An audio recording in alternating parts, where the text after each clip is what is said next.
A lot of what I'm saying depends on the accuracy of forecasting. And simply because of weather forecasts and other experienced people have had, they tend to be a bit skeptical because there is a range of error around any forecast.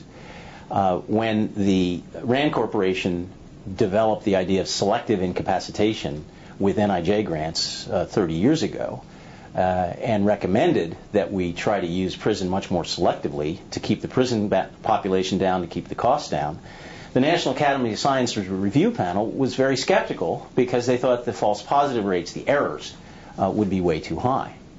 And the tragedy is that by keeping our hands clean, criminology stayed away from decisions that judges and prosecutors and police were going to make anyway.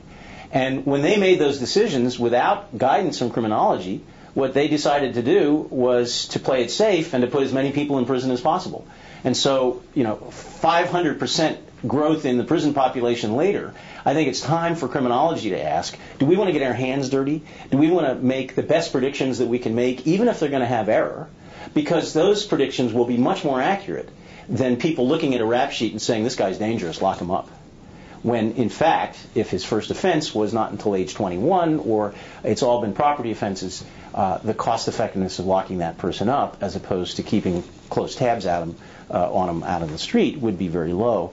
We now, I think, have to accept that the prediction tools have gotten a lot better. We have supercomputers. We have vast databases that are comparable to the weather forecasting databases. Weather forecasting has gotten twice as accurate in the last 20 or 30 years than it was beforehand. And most of us don't pay any attention to that sort of thing.